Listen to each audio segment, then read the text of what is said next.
Good afternoon. Welcome, everyone. I'm Claudia Mosley. I'm the Education Coordinator, and welcome to Victoria College's Museum of the Coastal Bend. Today's lecture is part of the John W. Stormont Lecture Series. The Stormont Series are supported by a grant from the Victoria College Foundation and by members of the Museum of the Coastal Bend. Please consider becoming a member of the museum and financially supporting us, our exhibits, education, and preservation efforts. Our museum staff can assist you with membership information. You may have noticed that some of our exhibits are under construction, namely this one. We'll open the final components of our permanent ranching exhibit this spring, along with the Native Texas Plants exhibit outside the Borchers Leon exhibit hall, which is the hall that you're sitting in currently. Now on to our presentation. Dr. Cynthia Orozco is the National LULAC Historian. She is from Cuero, Texas, and the daughter of Mexican immigrants. She received her BA from UT Austin and PhD from UCLA in history. Dr. Orozco taught at the University of Texas in San Antonio, the University of New Mexico, and Eastern New Mexico University in Ruidoso.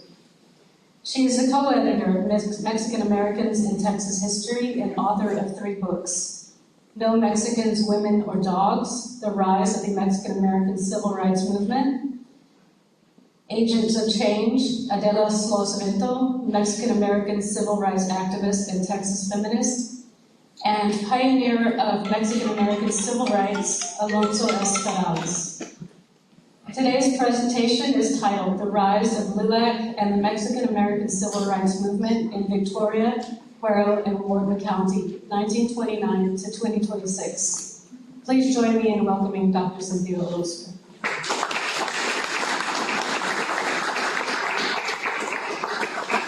Thank you very much for the invitation to come speak here in Victoria. This is my second time to ever speak in Victoria. I was once a guest at the De Leon lecture series, probably about 15 or 20 years ago. But again, thank you for having me, and I can see already a very impressive museum. We're going to let people in Cuero know more about this particular place. I want to thank you folks for coming. I know folks from Goliad are here. Goliad, I see you here. Louise, I see Louise folks here. Cuero's here. Victoria's here. Yoakum is here. And Gonzalez. Anybody else? Did I miss anybody? Mariana. Shiner. Okay, so this is very much a regional presentation. But my talk today is specifically about what I refer to as the Mexican American Civil Rights Movement.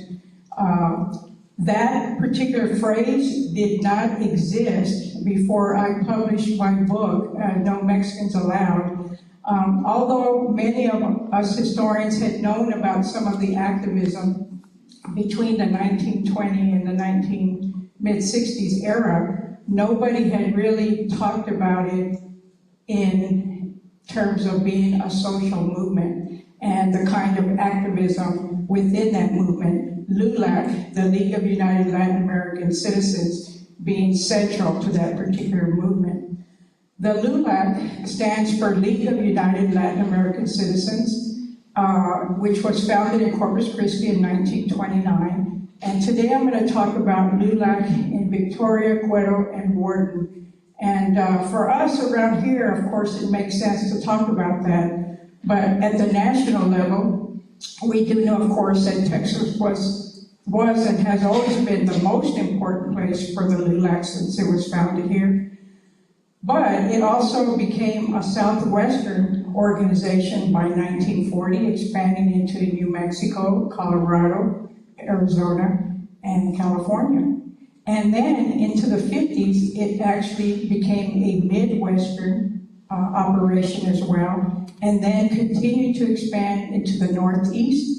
And then definitely today, it is a full-blown national organization with, I believe, only 3 states, I think, that has never had LULAC chapters. And that would be, I believe, Montana, North Dakota and South Dakota. We do have Latinos there, and actually any person can join LULAC. You do not even have to be a Latino in order to join the LULAC organization. But this area has mostly been neglected in terms of research and writing, and most people tend to think of LULAC in Corpus, San Antonio, Laredo, El Paso, Houston. But unknown to most people is that, again, LULAC has been all over Texas.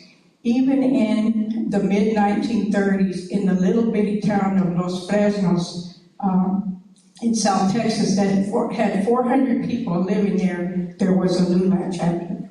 And so today we're going to focus on an area, this area, that most people would never have expected to have had a LULAC organization very early on in the 30s and the 40s and moving on. And again, the particular challenges of this area.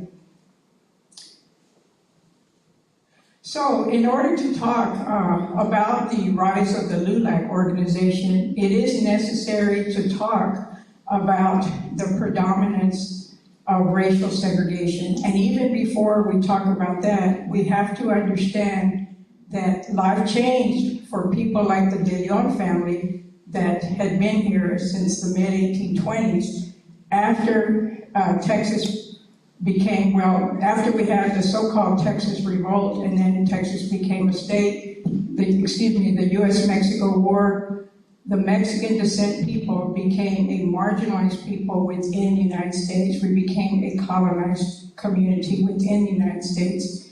And definitely by the end of the 19th century, we saw very firm patterns of racial segregation that were being established throughout Texas, as well as other places throughout the United States. We saw residential areas with patterns of segregation. We saw schools that were setting up separately, not only for African Americans, but also for the Mexican community. We also saw parks, hospitals, cemeteries, all kinds of social clubs that also developed with patterns of racial segregation. This is a copy of a poster or a sign that referenced this kind of segregation against the Mexican community. And most of us are very familiar with the Jim Crow laws against the Black community, where we had the same kind of segregation patterns in against the Mexican community as well. And again, you can see here the reference to dogs, Negroes, Mexicans. Here is a sign that we see. This is from a restaurant in San Antonio in the mid-30s that makes reference to this segregation. Yes? It's not changing. Oh, let's see. I didn't know we were supposed to be seen. Can you help, please? I can hear you. Well,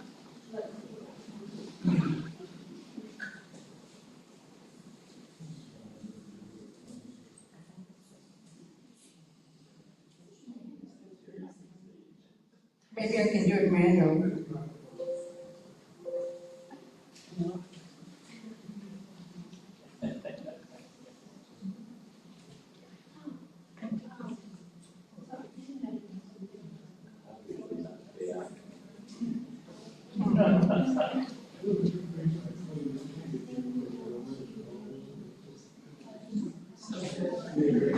All right, excellent. Let's go back.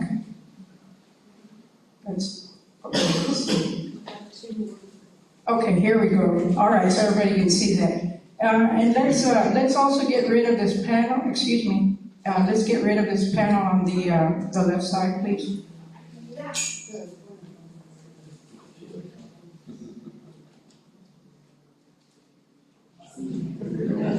Okay, excellent. Okay, so everybody can see that this sign says, no, we serve whites only, no Spanish or Mexicans. And the Spanish would have actually been mostly a reference to the Canary Islanders of San Antonio who would have said, we're not Mexican, we're Spanish. Well, obviously there was affirmative action. They were included in the Mexican group.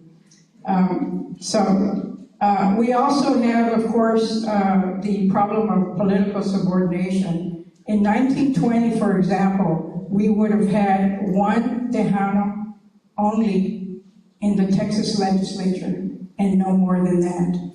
And even by 1970, the numbers were so few, and of course, over time, this number has increased. And at the local level, of course, we would have seen the lack of Tejanos on city councils, county commissions, and again, we would have seen this. The poll tax was in place from the early 1900s until 1964 and 1965. We also had political intimidation at the polls, and we will talk a little bit more about that as well. We also had economic subordination and exploitation.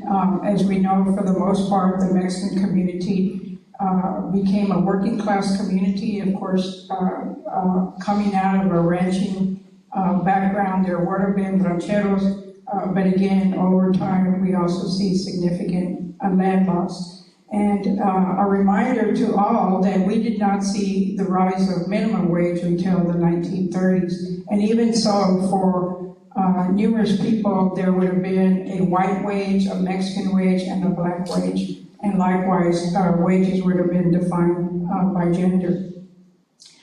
We also see a period of racial violence across Texas. We have almost 500 lynchings within a period of about 60 years. We have about 54 lynchings of Latinos. And again, most people are not aware that we too were lynched. One of the most brutal ones are occurring in Rock Springs, Texas. And again, pretty much by 1940, lynchings are very rare.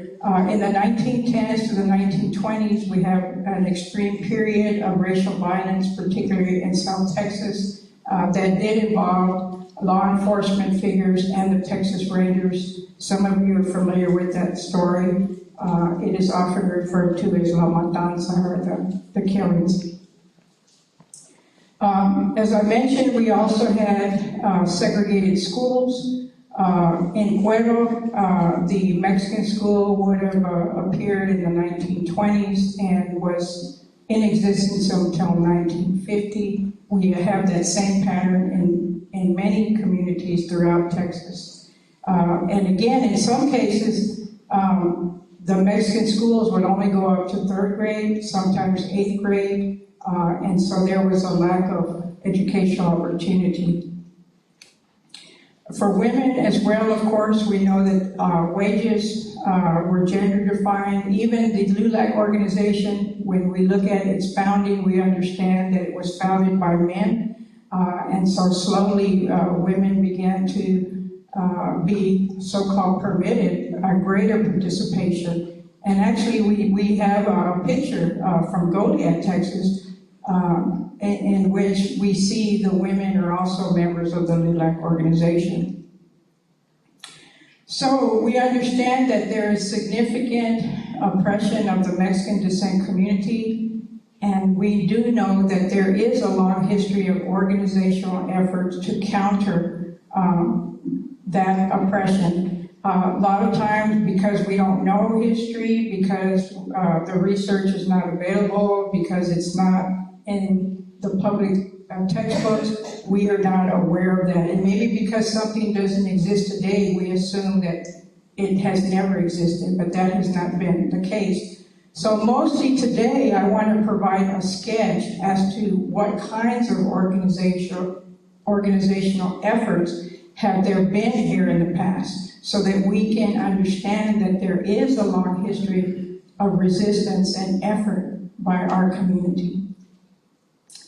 One of the most important early efforts, and arising as early as the 1860s, were what we call mutual aid societies, mutualistas, self-help organizations, where folks, especially the working class community, would band together to provide any kind of assistance, whether it was legal assistance, financial assistance, insurance, etc.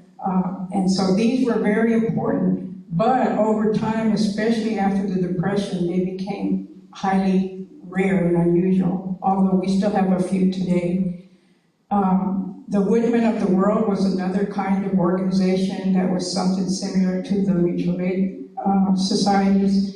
And then in the 1920s, the Mexican Consulate organizes what are called honorific commissions. Again, these are primarily Mexican immigrant organizations that are also self-help organizations. And they are, again, providing legal aid, financial assistance, burial assistance to both Mexican immigrants and Mexican Americans. In our community, we also have a history of women being organized. We have the Cruz Azul, or the Blue Cross, and these women were also do-gooders, again, helping with questions of legal aid, also immediate assistance through food, clothing, etc. What we do see is that, again, because Texas is very much a rural community and urbanizing very slowly, finally in 1911 we see the very first statewide and even transnational, international conference event to try to organize against some of these problems and issues. This is a conference that is held in Laredo, Texas in 1911, and they identify lynching, they identify segregation, and the loss of the Spanish language as some of their immediate concerns. Now, unfortunately, at this time, this is not a time when our roads are developed. This is pre-World War I, so our roads are underdeveloped. The telephone is not yet commonly in use. So that conference happened, but it was never, there was nothing that occurred for the most part afterwards. And most of organizing efforts continue to be local rather than regional or statewide.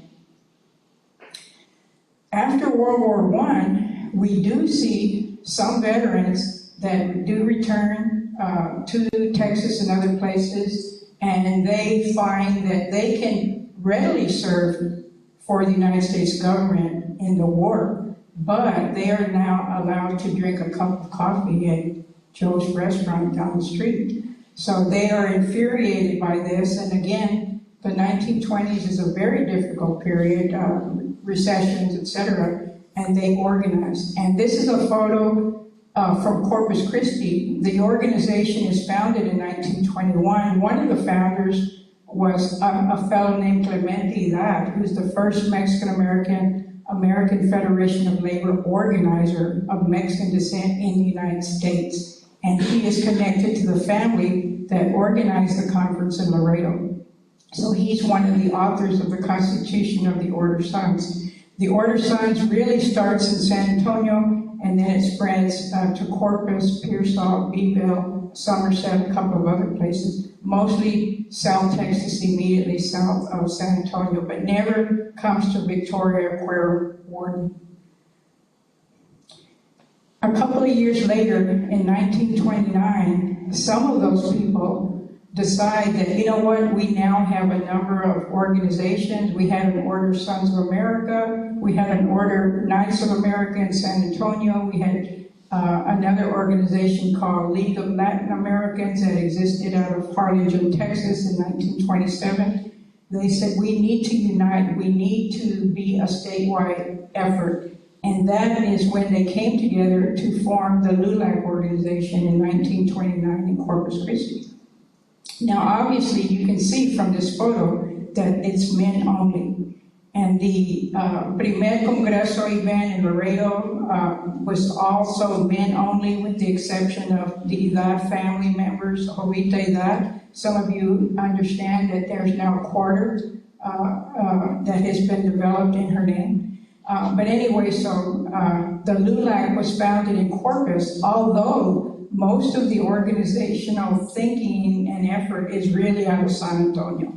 But this picture has nobody from Victoria, Cuero, or the Wharton County area, or Goliad, either. Shiner, Shiner's not present. Even if they had beer, Shiner wasn't there. All right, so then LULAC really is founded in 1929, but the key leader, and let me ask you folks a question, because you folks know I used to be a teacher. All right, so who in here, besides some LULACers, who in here can tell me who was the principal founder of the LULAC organization? Okay, and this is a typical American audience, because I could ask this question also to Harvard history professors, and we would still have silence. So we're just part of a bigger group that has not been properly educated and miseducated. But anyway, so the principal founder of LULAC is Alonso Perales from Alice, Texas, who was in World War I. He was a clerk, went to Washington, D.C. To finish his education there, became a lawyer, worked for the Department of Commerce, became a U.S. diplomat, became a lawyer first, and became a U.S. diplomat, serving in 13 different countries when he's in his 20s. And born in 1898, so you can see he's young. And by 1929, he is the principal founder of the LULAC. But the person who writes the Constitution is J.T. Canales, who was the only Latino legislator in Texas in 1919, 1920. You might know his name because he is the person that filed charges against the Texas Rangers in 1919 for wanton killings by Texas Rangers and law enforcement. Anyway, so they wrote a very detailed aims and purposes, and I just want to pick up on a few words that you're going to see here in some of these aims and purposes of the LULAC. So the name LULAC has the word citizens, and again, the idea is to let's invite Mexican Americans who can argue that their U.S. citizenship is what gives them their rights here in the United States. So it is an organization only for Mexican Americans and not Mexican immigrants. Also, you see a quick reference here to equal rights. You also see a reference to the English language. Now, ironically, the Constitution is written in Spanish because these folks are completely bilingual, bicultural. It's written in Spanish and it is later translated, but obviously with the understanding that in order to exist in the United States, argue for your rights, fully participate, you do need to have a handle on the English language. Also, you see a reference to fighting racial prejudices. And you see a reference to voting because they understand that we need people to vote, we need people to pay their poll tax, and we need Latinos who are caring to run for office to see that what they can do once they are in office to improve the situation for the Latino community.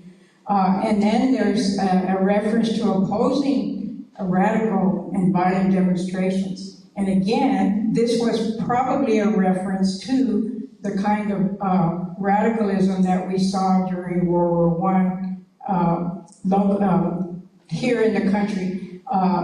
And they were basically saying, we're a moderate group, we're not radicals, we just want our rights. And there's a reference to equal representation on the juries and government and anything related to government affairs. We denounce peonage because there was such extreme exploitation, particularly of farm workers, who, again, this is a period, 1929, there's no minimum wage, and again, many farm workers do not obtain minimum wage until decades and decades later, but extreme exploitation of farm workers especially, and to oppose segregated schools. So you can see from the very beginning, there is a vision there for a more just society. Now, one of the ways that LULAC was able to spread their message, to send out the gospel, was through the creation of the LULAC News. This was a brilliant idea That has existed to this day, and a few years, sometimes it's somewhat erratic, but imagine LULAC is founded right before the Depression, and LULAC survives. And again, the men who are in LULAC tend to be store owners, people who have a little bit higher education, but by that we're saying maybe they have 5th grade, maybe they have 8th grade. We're not talking about a large group of college graduates. There's a handful of college graduates at this time. But again, here, LULAC News, you can see there is a reference to a convention in Kingsville, and then it says onward to West Texas. So again, the idea was never just to be South Texas. The idea actually was national. There was a national vision even since the Order Sons of America in 1921. This is going to be a national effort. So as I mentioned, we have expansion into the Southwest, Texas, New Mexico, California, Colorado. Okay, so little by little. And New Mexico actually saw a significant number of LULAC councils, and what we see in the 30s and 40s, national presidents were already coming out of New Mexico. And New Mexico had a much higher number of middle class and professionals because the Hispanos there, and that's what they like to call themselves, were the majority in New Mexico until 1940. That's what distinguishes New Mexico from Texas. And that's how they were able to have more political power in New Mexico. Now, for those folks who are not from this area, and again, we have a national LULAC audience this event is being streamed to. We can see here, again, more or less what we call South Texas. Here you can see Victoria and Cuero at the very top of that southern Texas map. And then, of course, looking at the Wharton area, you see Houston. It's going to be the area southwest of the Houston area. So, interestingly enough, by 1929 to 1940, we do see the development of LULAC councils in many small little communities. Goliad, 1931, Yorktown. Now, the information we have is very limited, folks. Mostly we have the LULAC News, and then a person can spend decades going through newspapers. That's a lot of work. And I'm a one-person operation, so if I don't know something, it's mostly because there's too much to know. There's too much to know. But Yorktown also in the 30s, Wharton, Victoria, and Cuero. Cuero is the 100th LULAC Council. 100th. And again, we're still in the midst of the Depression. So imagine the hardship that these folks have. And still, because you can have the lack of employment, barely starting to get minimum wage, but the racism is still there, and much of the exploitation continues as well. So let's take a quick look at Victoria, and again, this is a brief sketch of what we know at this point. So we do know that there has been significant mobilization, organizational efforts by Latinos in this area. Again, you have to dig deep, you have to go to do the academic research, et cetera, But we had the Woodmen of the World here, Cruz Azul was here, LULAC was here, the American Citizen Social Club in the 1940s, the American GI Forum, which is veterans after World War II, the De Leon Club, which is social and cultural, the Raza Unida Party, which was a third party besides Democrats and Republicans that developed in the late 60s and early 70s. Mayo, which was for students, Mexican American Youth Organization, and TEAM, Texans for the Educational Advancement of Mexican Americans. So, again, maybe today, I'm not quite sure, that I know the De Leon Club still exists, but people could get the wrong idea, oh, the Latinos are not organized, they don't do anything to uplift themselves. There's a long history of organization. And so what we see, again, based on the knowledge that we have, and again, the LULAC News provides some of this, but these are the periods where we believe that the LULAC was organized, okay? As I mentioned, Victoria's first council, we believe, is in 1939. We do have the name of the first president, Ralph Molina, and I'm not a Victoria resident, so I don't know who's who in Victoria. A fellow by the name of George Gomez. Again, this comes from the LULAC News. The LULAC News, we do not have a complete collection of it. It started in 1931 and it continues to this day. There is now a LULAC News website within the LULAC.org website, so you can see some of the older issues, but it is incomplete. No university has a complete run anywhere in the country. And I was recently in Iowa. Iowa has had LULAC since 1958 and continues to have LULAC continuously since 1957, 1958. So if I want to do national research of LULAC, I have to go to Iowa. Iowa has materials. New Mexico has some materials, Arizona, Fullerton has some for California, but other places have nothing. I came or called by your Victoria, Texas A&M, I guess it's Texas A&M Victoria Regional Center. I asked them, do you have a LULAC archive? They don't have one. I asked them, do you have any materials on Hispanics? Whoever answered said, we don't have anything. Okay, so again, that may or may not be true. I didn't go to do further investigation, but it's up to community members to put their materials in the archives, and it's a responsibility of archivists to go seek out those materials. Latinos are also Americans, and we're people who have contributed. We're both citizens and residents of the United States, and we have contributed. And those organizational records belong in the archives. So here's a picture of Ralph Molina that appeared in LULAC News. And again, what would happen is LULAC News would ask the members or the leadership, please send us the news about what your council is doing. Send us photos, send us essays. And some would respond and others did not respond. But so we have a potpourri of different pictures of people, but not complete either. So I do want to mention that there is a book that has been written here about Victoria, if you're not familiar with it. There's a book by Anthony Quiroz called Claiming Mexican Americans' Citizenship in Victoria, Texas.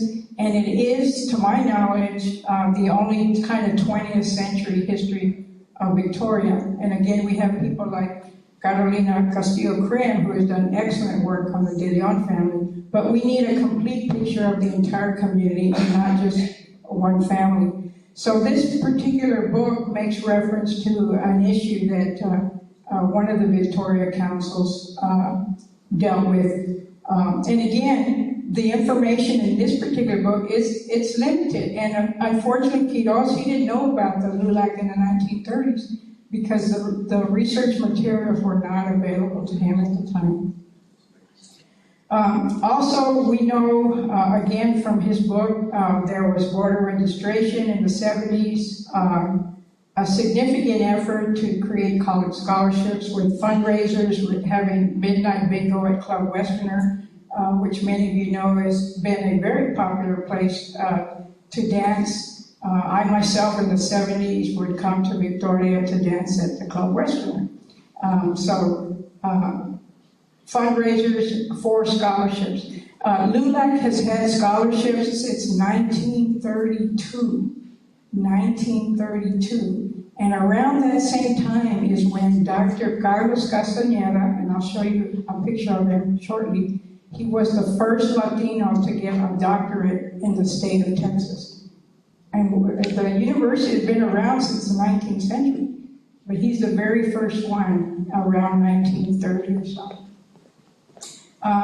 There was also a scholarship banquet to honor Chris Garcia, who had passed away and had filed a class action lawsuit for promotion, discrimination with the Victoria Independent School District.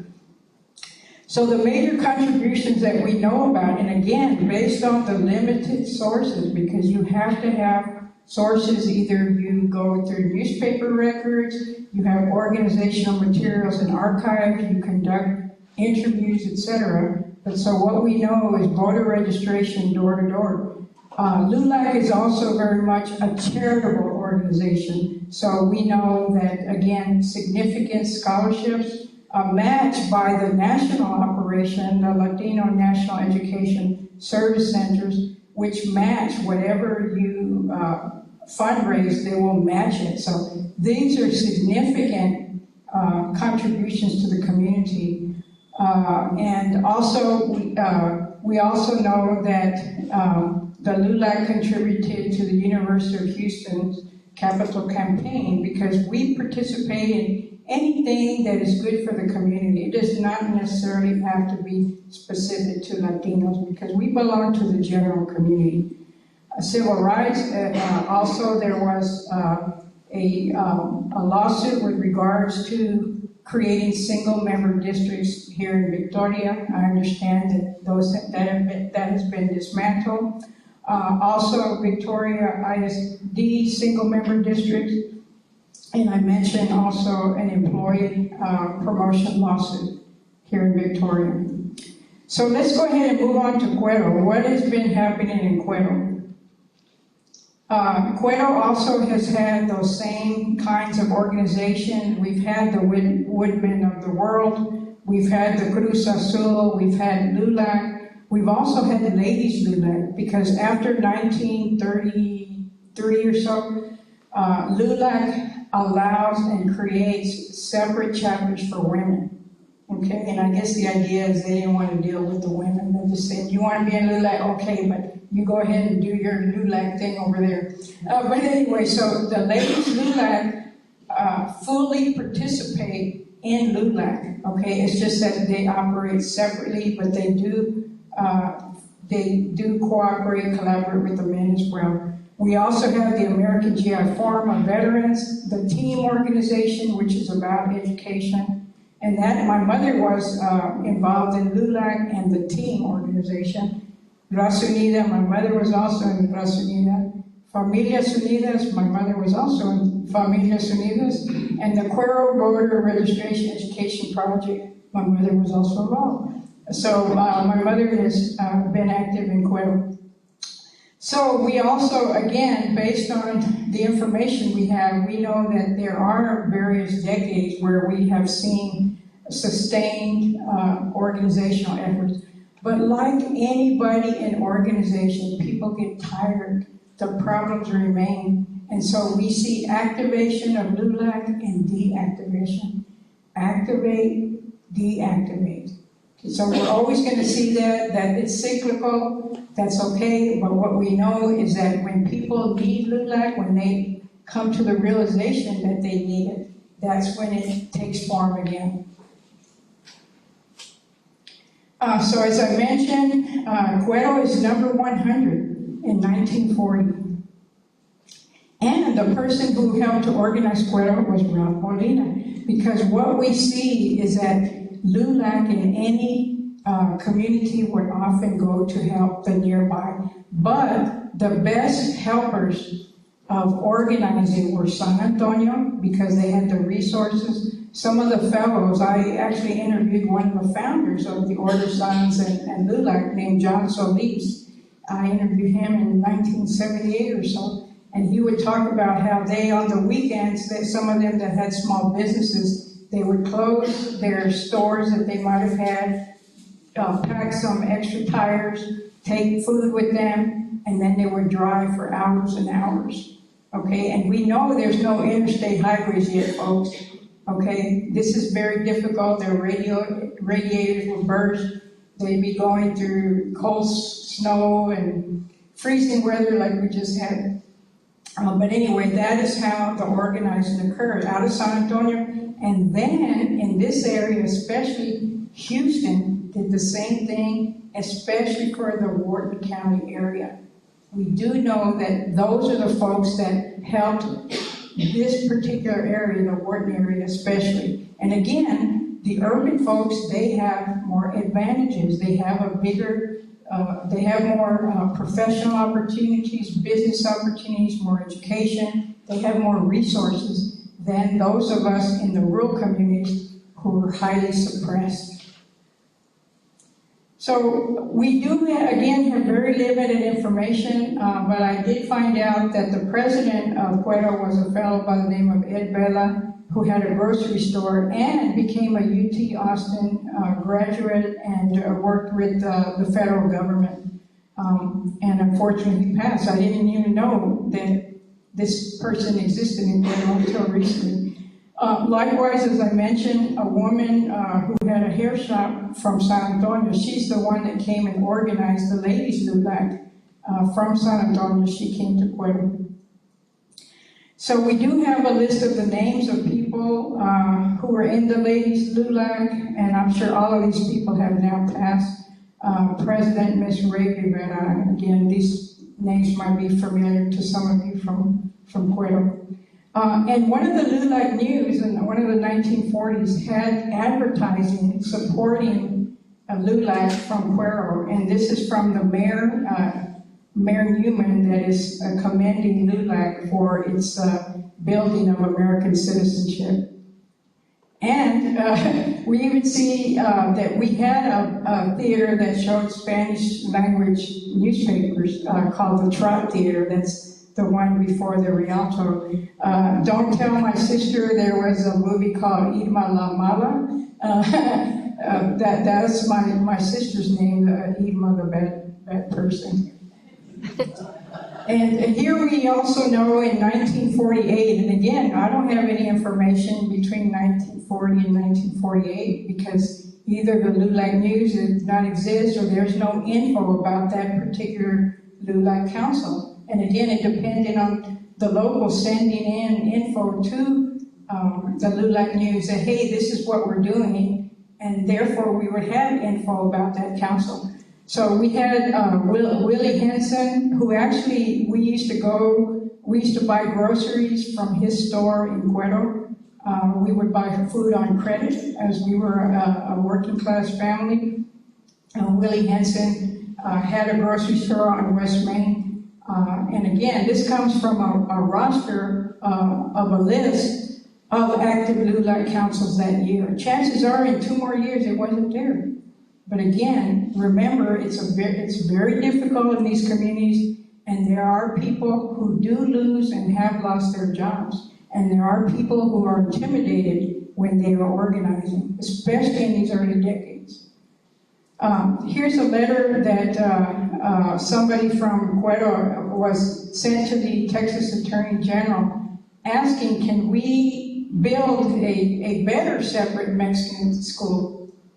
Okay, and the response, actually, this happened after 1948, folks, here in Texas. There is a lawsuit, Bastrop versus Delgado, that no longer allows the existence of Mexican schools. And so the response to this is, no, you cannot build a Mexican school. And in we have one, in fact, I know exactly where it is. And we have people here whose parents, my friend here, Patty Trevino, her mother attended the Mexican school in Cuero. My mother was raised in the valley, so she was not subjected to the same kind of racism in Cuero as the valley.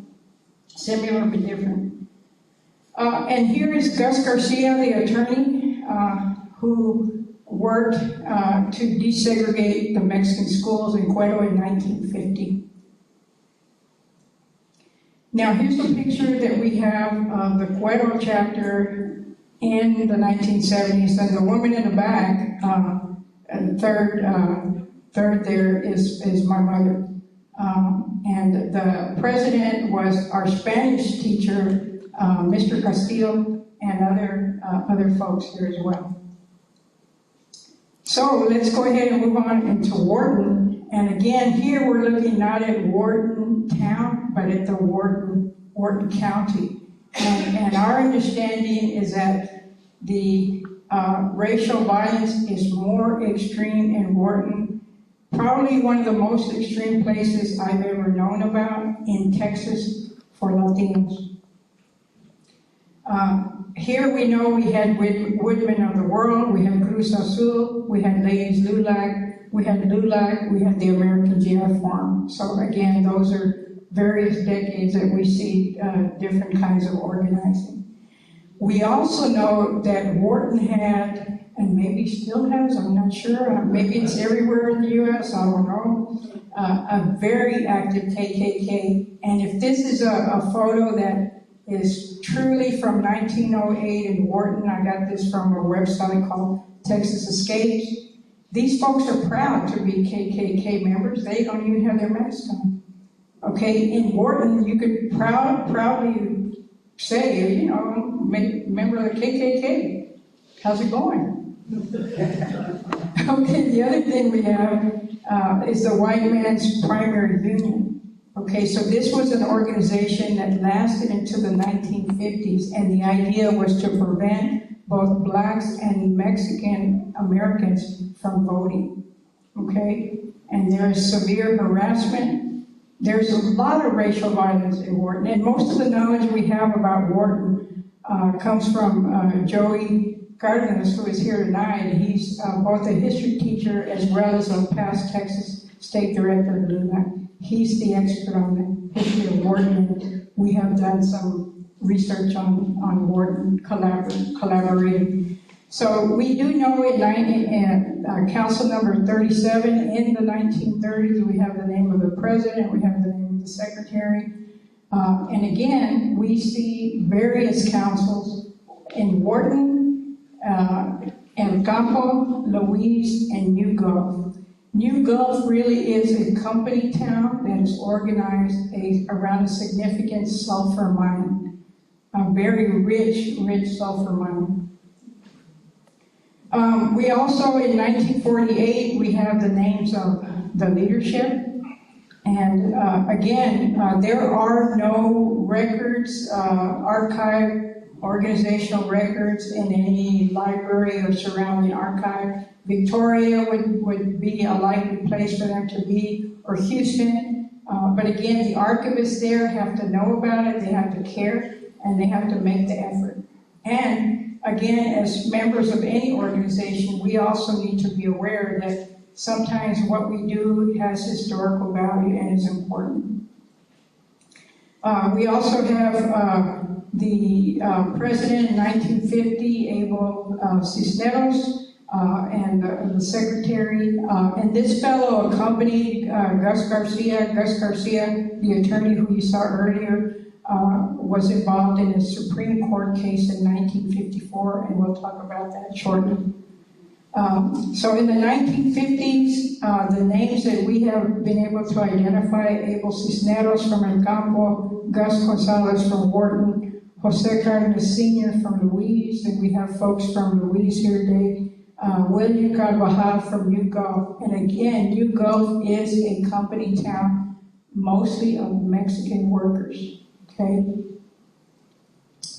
We also know in the same area, folks, Edna, Ganado, Guerrero, Bayview, Palacios, Roseburg, Sugarland, Yoakum, Yorktown, every single little town in this area has had a LULAC at one time. Okay, Nursery, not yet. Mission Valley, not yet, maybe too small, but all these other little towns, yes. As I mentioned, if not for Houston, the chapters in Wharton County probably would not have come into existence or have survived or been as successful as they were. Out of Houston, we have John J. Herrera, who had lived in the Wharton County or Wharton area, who was a ditch digger that became a taxi driver and a lawyer, and he became a national president of LULAC. And I want to read to you what he wrote about Wharton in 1945. In Wharton County, you have a county which has always carried out social, economic, and spiritual discrimination against the Mexican. It is bred into the Anglo-American from the cradle until the grave. They glory in it, and they don't care who doesn't like it. They have segregated schools, hospitals, Boy Scout troops, and Girl Scouts. The drugstores, theaters, and other public places have never given service to Latin Americans in spite of the protests directed to them. This town has always been a special pet of Governor Stevenson, as he has consistently defended their action. The company, the sulfur company, has become rich on the work of the Mexican. Before the manpower situation became acute, they would fire all the Mexican laborers every 5 years, so they would not be entitled to ask for advancement. It is a burning cancer in their hearts that their sons were raised in such an atmosphere, suffering such indignities and humiliations. So he very well knew Wharton County. Felix de Medina was another key person, and Felix de Medina was from Mexico and became president of LULAC. And again, you see that there have been exceptions because he was from Mexico, was not a Mexican American, but he rose to the national presidency. And he became a very wealthy restaurateur. He had a place called Felix's or Felix. And he also was involved in Wharton, and we'll talk a little bit about that shortly. Alfred Hernandez was another person. He also was an attorney out of Houston that also paid particular attention to the Wharton area. Now here we have 5 major issues that the records show. And again, it really depends what record you have that you're able to speak about some of these issues. So they address the issue of racial segregation, the Federal Employment Practices Commission. Okay, and most of us, all of us have taken some kind of U.S. history class, but even in most U.S. history textbooks today don't talk about the Federal Employment Practices Commission. Okay, and I think most of you know what the EEOC is, which prevents employment discrimination. Well, during World War II, A. Philip Randolph, a black organizer from the East Coast, was telling the U.S. government, etc., if you folks don't deal with employment discrimination, we are going to protest and sabotage wartime efforts. And so the government, the Congress passed a law. They created an agency called the Federal Employment Practices Commission that exists from 1942 to 1945 that allows people of color and women to complain about discrimination in the workforce. And there are some people who got promotions who actually benefited from this law. They had to file a legal complaint with the office. And again, there was some improvement. But as soon as the war ended, the conservatives said, let's get rid of this, and then it was gone after the war. The Hernandez case we'll talk about in a minute. The braceros, these are mostly farm laborers coming from Mexico, and the little schools of the 400. Now again, this is an example of a document that Abel Cisneros, again from the Wharton area, that he filed. This is an affidavit that says, you know what, on this day and this time, I was not admitted into this restaurant or this place. They want to have documentation. Okay, and actually, Alonso Perales, the founder of LULAC, actually wrote a book. Let's see, the name is skipping me right now, but he wrote a book which documents and includes many of these affidavits. Again, because he's a lawyer, he likes to document things. Somebody would say, well, let me see your proof that there was discrimination. And then you would say, here's the affidavit. Okay, it didn't necessarily mean anything. It was very slow to decrease racism against the Mexican community, but there were attempts. Now, this is Dr. Carlos Castañeda. He was the highest and only Latino hired by the Federal Employment Practices Commission to document and take complaints from Mexican workers. Okay, this is so important because here in New Gulf, right here in the Wharton County area, they filed the first complaint against discrimination and against their employers. They were the first in Texas. So this is not just some elite group that's saying, oh, I'm discriminating in the workforce. These are also people that are doing very difficult and dirty work, and some of them do see pay raises, some of them do see promotions. But again, it didn't last after World War II. Here's a beautiful picture that, again, Mr. Cardenas located. This is a photograph of Mexicans working on the railroad at the Sulphur and New Gulf. Okay, so this is a very exceptional photo that he was able to find that shows the presence of Mexicans in New Gulf. And these would have likely have been those people who filed the complaints with the FEPC. And there are FEPC records at the National Archives. I have been there in Washington, D.C. to see some of those records. Now, another issue we had in Texas was the exclusion of Mexican descent people on juries.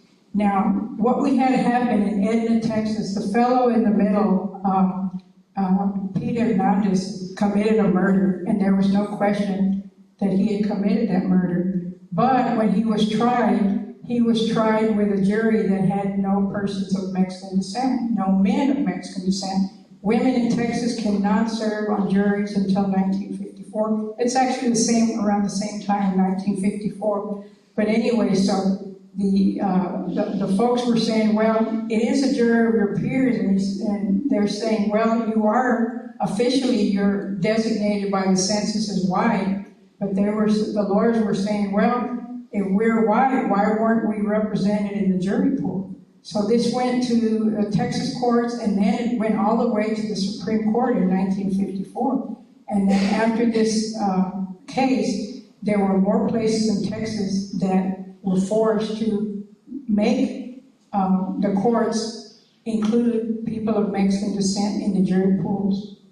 And here we have, this photo is Gus Garcia and John J. Rivera. Fortunately, we now have a historical marker, and historical markers, I'm a recent member of the DeWitt County Historical Commission. I truly understand how important they are now, because somebody does the documentation, it goes through the process, and you have both a physical marker, and then it's also on the website, and it gives significance and importance. So this is a marker we have in Edna about the Hernandez versus Texas. You can see this on the internet. Another issue that the LULAC dealt with was the bracero program.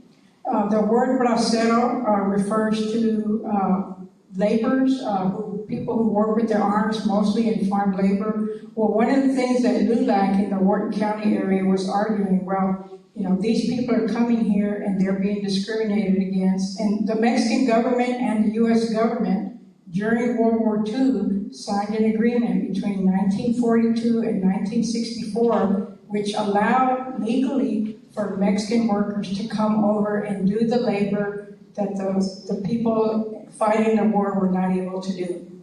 All right, so it was a legal agreement between the two countries for the braceros to come over. Here you can see that here they are being processed. Well, a concern to the LULAC was, number one, that they were being discriminated against once they were here, but also they were really a competition for the Mexican Americans that sometimes had to go do migrant work because they could not compete with the extremely low wages that the braceros were being paid. We also know another major concern for the Wharton County and broader area was something called the Little School of the 400. As we know, English has legally in Texas been compulsory since 1919 or so. There's a law during World War I that the languages of Spanish or German cannot be taught in the public schools. So everything became English only, and we didn't have bilingual education, Spanish, English, until the very late 60s.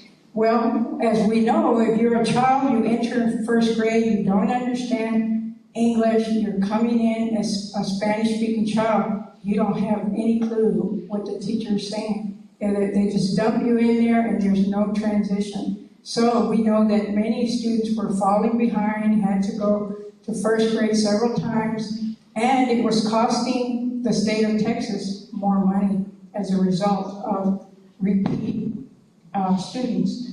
So what we do know is that there was a young teenager named Isabel Valverde from the Edna area that was involved, had an idea to teach students 400 words. Previous to that, we know that in Freeport, Texas, there was a radio program that was already teaching Spanish words, English words to the Spanish language audience. We also know that there were 2 teachers in Austin who also had created a list of 400 basic words that young people could learn to make their transition a little smoother. But this occurred in this area, and we also know that Wharton was one of the first schools, one of the first 8 schools to support the little school of 400. Felix Tenerina was working to try to get the state to pay teachers to do this in summer. And after several years, they were successful. The LULAC was successful in getting the Texas state to allow for the schoolrooms to be used so that English could be taught to the children. And I ran across one document where Cuero said, no, we don't want that program. Okay, they didn't even want to help the Spanish-speaking kids to become better English-speaking citizens. Okay, that's again the example of racism that makes no sense. Again, here's a picture of Isabel Valverde from Ganado. And we also have a marker of the little school of the 400 that also documents that.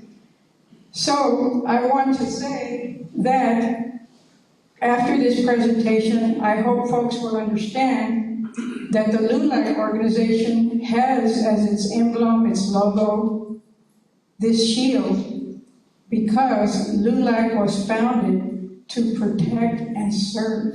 And that is what LULAC has been doing since 1929. And surprisingly, LULAC has done that in very small communities that most people never heard of. Cuero, they never heard of Louise, they never heard of, have they heard of Victoria? I hope they have heard of Victoria. But anyway, my main point is that LULAC has served an important role in this area, unbeknown to most of us. And I thank you for coming today. Thank you.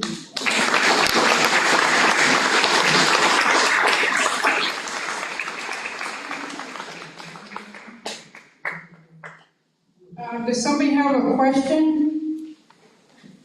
Yes. Okay, LULAC focuses on every issue you can ever think of, okay? Because we have LULAC at the national level, state level, and local level. And nationally, right now, the National LULAC president is in Minnesota right now addressing the overreach and violence committed by ICE. So we have, again, we have every kind of issue you can think of, political, economic, social, cultural, the whole array of issues. Another question or comment? Yes? What is the historical marker for the school of the 400? Mr. Garnes, where is she's asking where the marker is for the middle school? Is it the high school in Nail? Okay, another question or comment? Is there a local chapter here in Victoria active now? My understanding is there. We have a past president, Mary Lou Canales. Mary Lou, do you want to address that question? She's asking if there's a current chapter. What was the question? Is there a current chapter of LULAC in Victoria right now? No, no, there's not, but we need it. I was the president, and about 3 years ago, I got real sick, so then there was nobody to continue it, so it kind of died down. I have joined the Louise Council just so I won't be out of LULAC, but we do need to start on here. But what I wanted to mention, the little school of the 400 was the beginning of Head Start. Yes. Because of that. Yes, that is our current understanding, is that it basically became a model for Head Start. Again, the idea is you work with children early, and it helps them succeed once they're in first grade.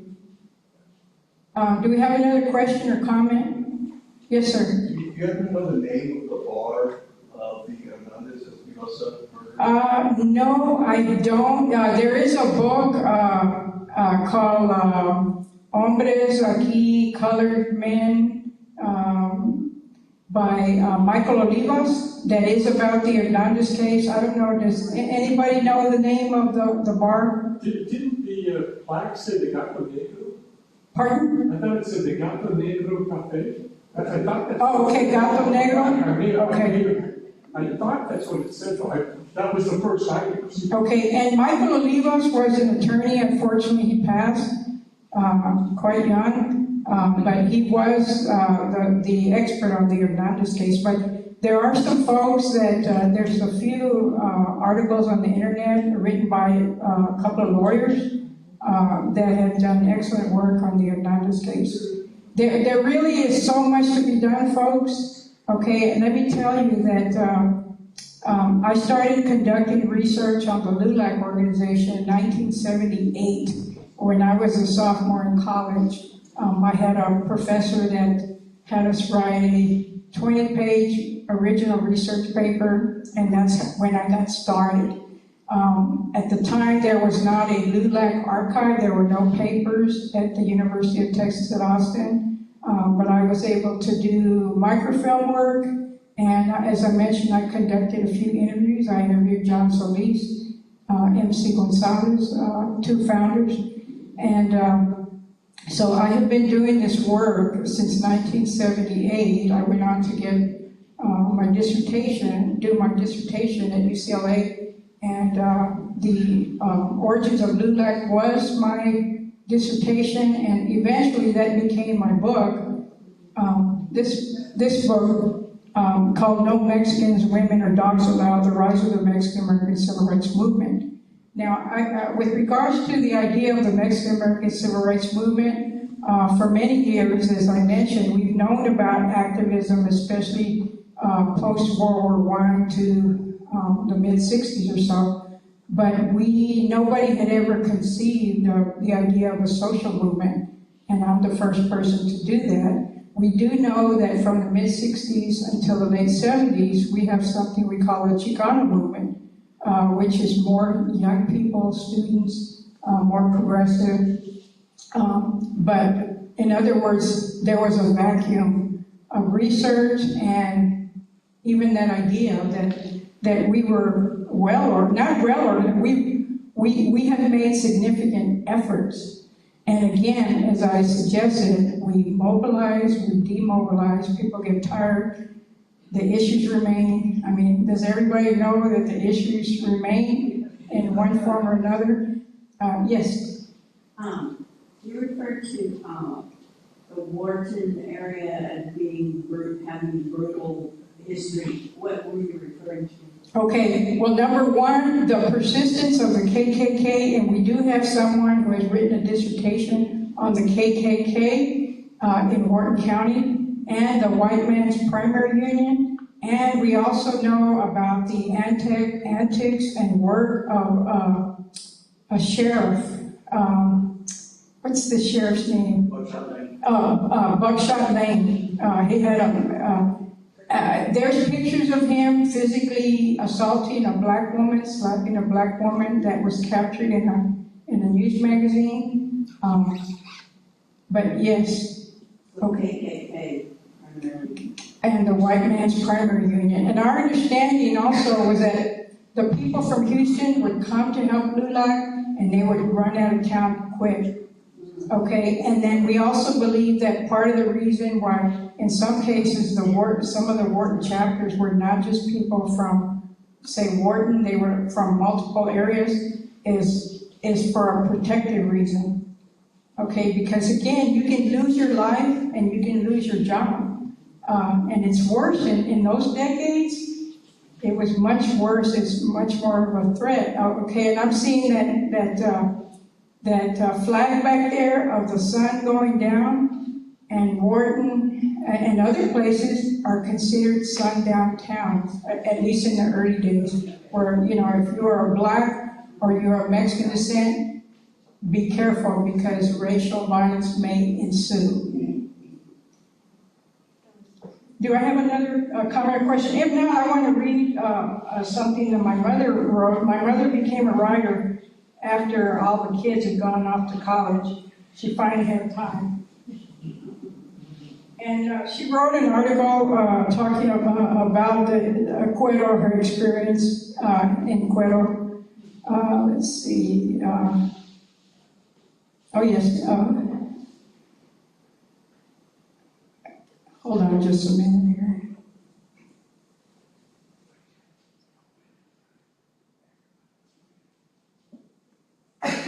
Oh, yes, here we go.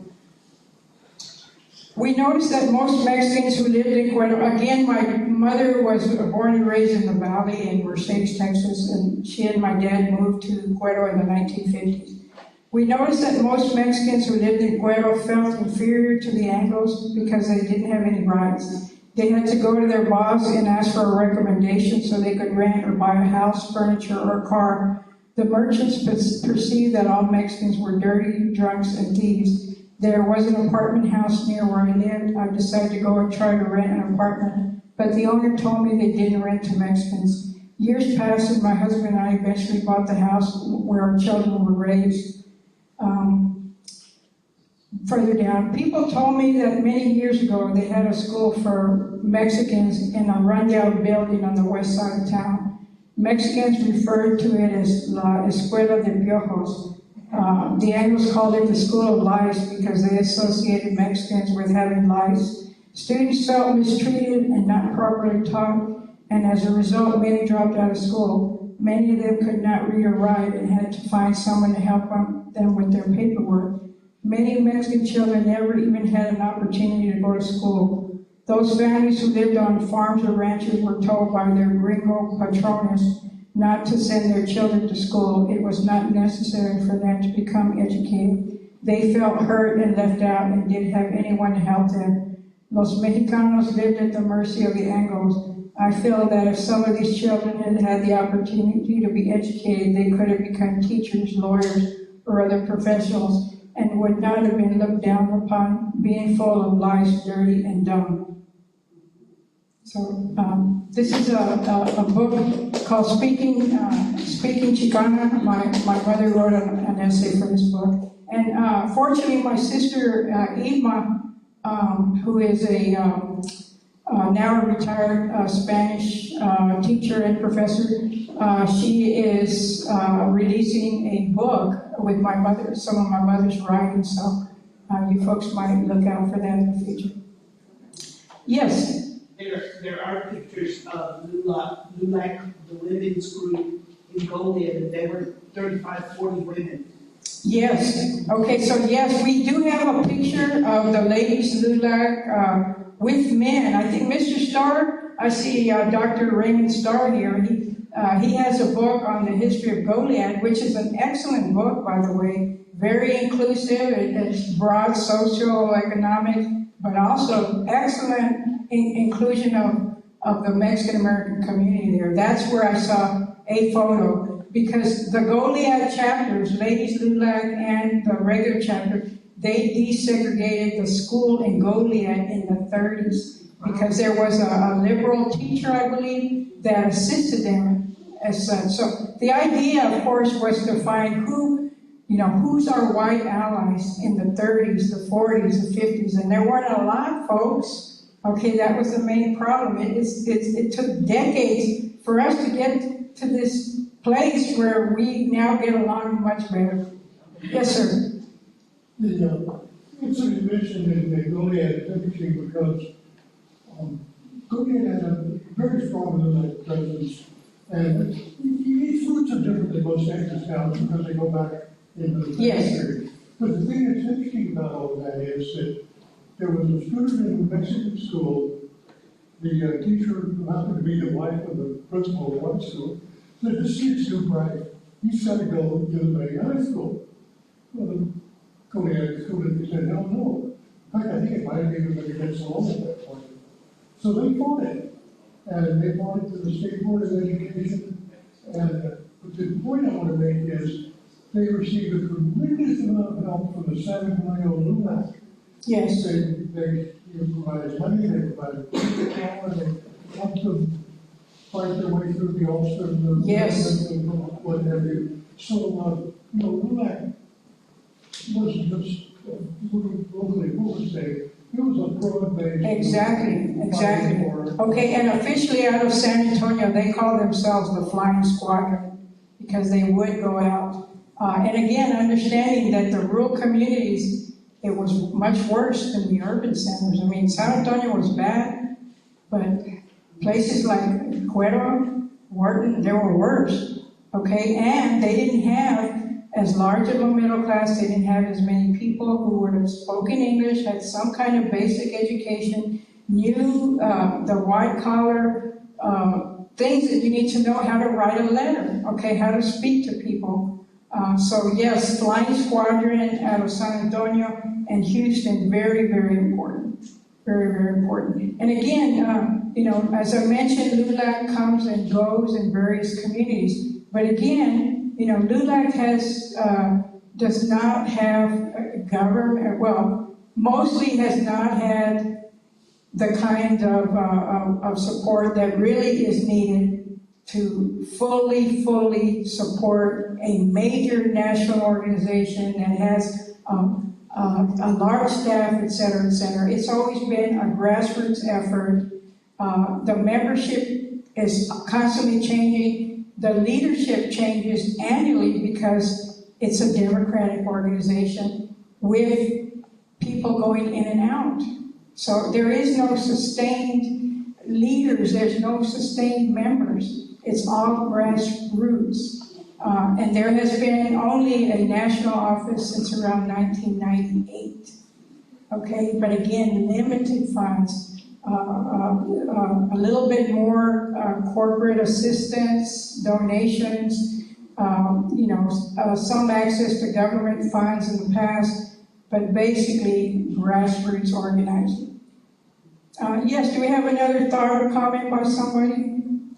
Dr. Orozco, just to say that a historical marker was dedicated last year for that student, William Carvajal, in Goliad, in 1932. Oh, okay, excellent. Okay, so that's something maybe we're going to add here. So this was last year you folks put up a marker for... Actually, about 5 or 6 years ago. Okay,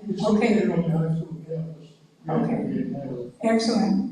Okay, well, let me also say that, as mentioned, I am now I'm the second national historian. This is not a paid position, folks. Okay, all donations are accepted. But basically, I'm a one-person operation at this point. Imagine if you had to write a history of a national organization. Okay, and not all, there's no complete run of LULAC news. The previous national historian put a bunch of LULAC news on the website, so now those are easily accessible, but many are not there. Okay, and so it is a very difficult task. I am happy to say that last December I did complete a book manuscript on the history of women in LULAC. And the reason I decided to do that, I thought, well, because I did retire about 2 years ago, and I thought, well, if I was to write a history of LULAC, I'd probably have a chapter on women, and I would marginalize women. So I thought, okay, I'm going to do a full book on history of women in LULAC. So that was completed December of last year, and so that one will come out probably sometime next year. very late next year. But anyway, so bottom line is my project right now, which is still not clear what I'm doing, but I'm working toward the centennial history of LULAC, because in 2029, we celebrate 100 years of LULAC. 100 years. Okay, and I want to also mention that if you go to the LULAC website, you will see a timeline. I developed a timeline first in 1990, and then I revised and updated the timeline last year, or 2024. So it's a very extensive timeline that is there. You can scroll through it. There's tons of stuff there. But what we need, we need more historians. We need more archives. And just to give you a picture at the national level, folks, we are, I would say, maybe 300 Latino historians in the U.S., and we have the Mexican-American women historians. We're about 120, and I am number 13. But we're very few. Now, many people we can have people, all kinds of people doing research, writing short little stories here and there, and I invite you folks to do that. Anybody can do research, okay? And consider, since we're here in Texas, consider writing things for the Handbook of Texas, which I have written about 80 articles for them. I'm a past employee of Texas State Historical Association. So we need archives. We need people to write short things. We need short videos. We need all of that stuff. But again, can you see the situation if we had no permanent archive of LULAC until 1980 at a major university? And again, Alonso Perales, the founder, he lived from around 1898 to 1960. He was a U.S. diplomat. His papers did not get to the library in Houston until 2009. So we also have institutional neglect and institutional ignorance. But again, like here, as I mentioned, here in Victoria, I'm interested in knowing, okay, what is the now Texas A&M Regional Archive Center, what kind of Latino stuff do they have? Are they collecting? Because where do people like me get information if people don't put that stuff in archives? Anyway, so again, 2029, 100 years of LULAC. And again, look at the timeline. You will be so impressed what LULAC has done. And it doesn't matter right now, temporarily, there's no LULAC Council in Victoria, but maybe there will be one in the future. Okay, and it comes and goes. That's okay. Like I said, the problems remain. People get tired. They get burnt out. But again, we do get up again and we try again. Any other comments or questions before we close here? I thank you so much for coming. It's wonderful to see you. Thank you so much for coming. Thanks very much.